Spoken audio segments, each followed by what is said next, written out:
Video Hindi pa. pa. Hindi pa. Naka 1 times pa lang yan, oh. 1 times. Yung. So guys, pauwi na kami.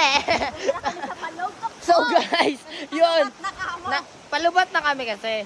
Nandito kami sa maliit na falls at dadaan ulit tayo. Dadaan ulit tayo sa Palugtok. May bato. Pinapatid ako guys.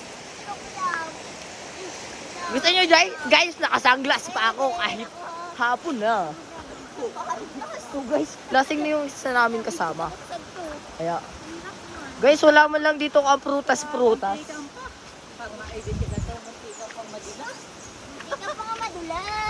At mantika pa nga madulas.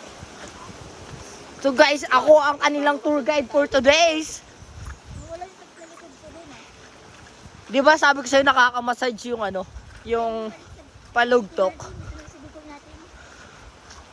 So guys, paakyat na kami, nakakapagod paakyat. Wala man lang tayong makitang prutas na pwede makain. So guys, yan yung aakyatin namin, oh. Di ba nakita nyo? Nakakapagod talaga yun, legit. Taas talaga, legit. Kita nyo yan, yan yung tinatalo na namin guys dati. Talong ka nga dati ngayon. Dati, ngayon mababaw na kasi. Guys, yun nakaakyat. Kay putek, huwag kang babaw niyan. Gusto mo na bang gusto mo pa maleegan? Yan yung aakyatin namin guys. Putek, ang tarik. Alam nyo ba yun? Alam nyo yung lasing kayo, tapos mawawala bigla. Dahil lang sa mga lalakarin, sa labig ng tubig. Kaya kung gusto nyo guys ng cold spring or what, yung gusto nyo lalamigin kayo, punta kayong Orok, sa Palugtok, at sa maliit na falls. Ako na yung nagre-recommend guys, na legit talaga yung lamig. Yung masabing natural kasi galing mismo siya sa bukal.